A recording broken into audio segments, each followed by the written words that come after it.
On the bench right now, we've got the soundbar, the LP1807. Comes with this user manual. Looks like it's in Chinese, but it's not. A decent user manual, I'll start off by saying that. It's well written, easy to understand, lays everything out. There's a bit to this little stereo system if you're not familiar with stereo systems. If you are, it's a snap. This one's super easy to understand. So here's the instructions for assembly. You have two options basically. I use it in this configuration, so speakers as you see it here on the bench, two separate speakers. We'll get into that in a second. But you also have the option of running it as one soundbar underneath your TV or wherever you're going to have it. We happen to use this on top of our piano for our dinner music in the dining room, and I'll say it several times probably during the course of this review that the sound quality is really quite good. It doesn't have the bass that it could have, but if you can imagine the size of the subwoofers in here, they're going to be quite small. So having said that, there is an option where you can plug in the back a subwoofer. So anyway, user manual, like I said, is quite good. So now we're into German. It's in several languages, still German. Then we go into Japanese, and finally will be likely Chinese. All right, moving on to the meat of the matter. It comes with two pieces. This is as far as I can zoom. Perhaps this would be better done on my kitchen table, but we can show you the basic gist of it here. So this is right speaker out. There's of course two speakers, and so you go from one speaker to the other. There's no need to power the second speaker, as I'll show you in a second. The input comes with the included charging adapter, which is 100 to 240 volts at 50 or 60 hertz. Of course, in North America here, we're on 60 hertz at 0.8 amps. Output is 15 volts, so not your standard 12 volt system. It's 15 at 3000 milliamp hours. So that simply plugs into your power right there, and you're powering up your first speaker right away. Moving on, we've got HDMI capability. We also have optical, and it comes with the optical cord. That's the HDMI cord. I don't use that. And it comes with the optical cord, and I know very little and don't use that as well. However, if you're into that, then you'll know what that's all about, and you'll be pleased to see it, I'm sure. Moving on, we have auxiliary, so you can plug in, and it comes with a cord, a two-sided 2.5 mil male that simply plugs into there, and that'll be another input source. You could plug the other end into your phone or your iPad or whatever, your iPod, whatever you use for music. So that's another option for getting sound into this thing. I simply use the Bluetooth. It has Bluetooth as well, and that's what I like to use on my phone. Then my phone isn't trapped to this. Two lines in, left and right, and those will be for RCA inputs. And then a switch out, so there's also capabilities of having remote switching, and then of course USB as well. So this thing has a plethora of inputs on it. Fairly easy to set up in a simple manner, and that's what I went for initially. Right now I've got these bases on there. They just twist and pop on and off. So that's one base, and then of course if you take the other base off like that, then these two have the capability to marry to each other in the right. There you go. And now you have a deluxe, quite long tube. I'll put the measurement of the tube right here for you in inches and centimeters. So there you go. And then on the back, if you're going to run it in tube configuration, it comes with two little brackets, and they simply slide into the fittings on the back like so. One and two. And then this thing can just sit on a counter like so. I don't have a lot of extra room here, but then it sits on the counter like so. Here's a picture of it sitting on my piano in that configuration. So you can see there that it just sits there nicely.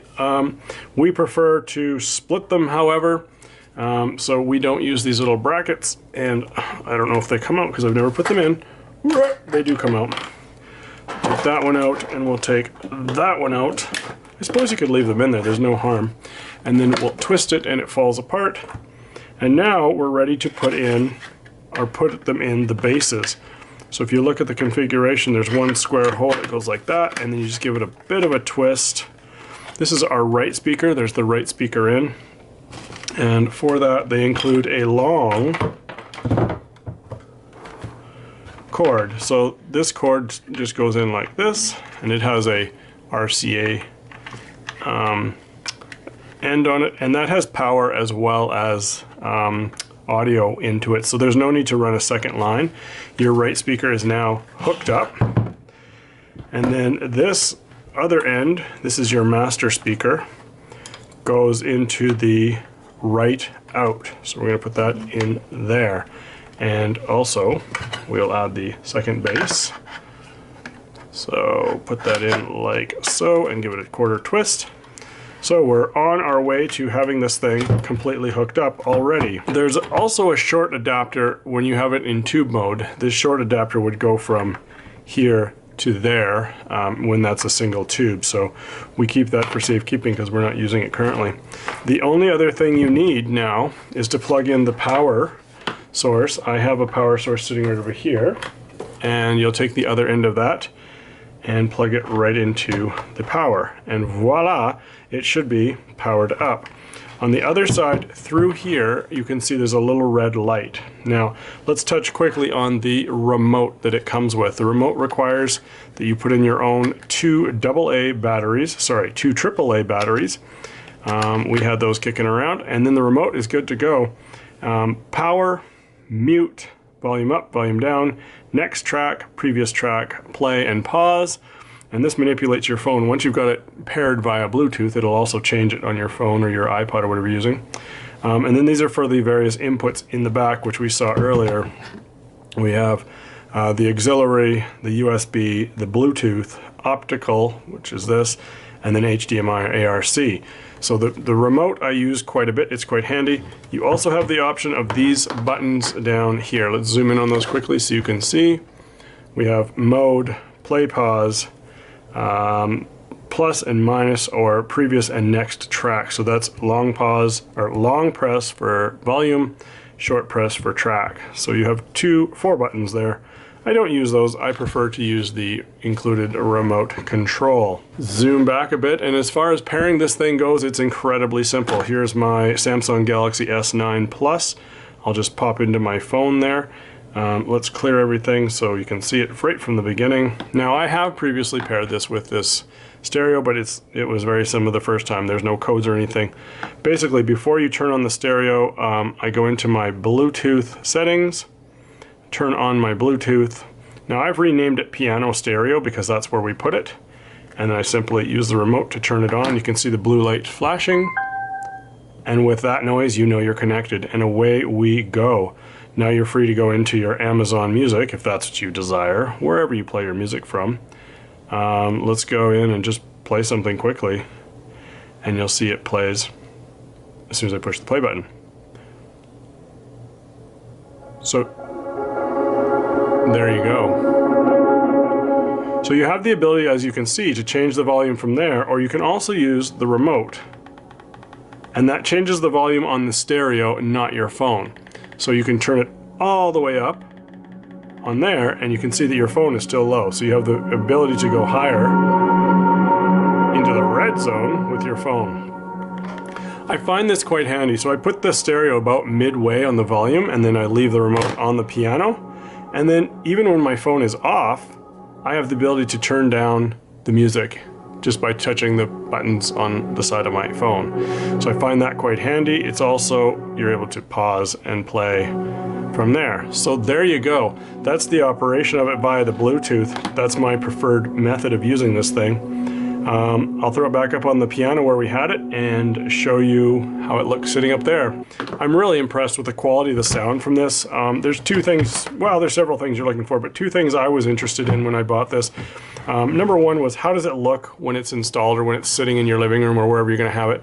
It's pretty snazzy. It's black, it's sleek, it's minimal, right? It doesn't take up a lot of space, and you get a lot of good quality sound for such a small system. The other thing is the quality of the sound, and I can't say it again, I can't say it enough. I love this. The quality of the music out of this is great, especially when you divide the speakers as far apart as they'll go. I'll put the length of the speaker wire right there, and so that tells you how far you can have these speakers from each other, and that's important. I think the further apart they are, kind of the more surrounding the sound can be. There you go. This system gets 2 thumbs up from family of 4. We really like this, and we're glad we bought it. If you're looking for a relatively inexpensive, I think it was around 140, 150 bucks. If you're looking for a relatively inexpensive system that does a good job, this one does well. The LP 1807.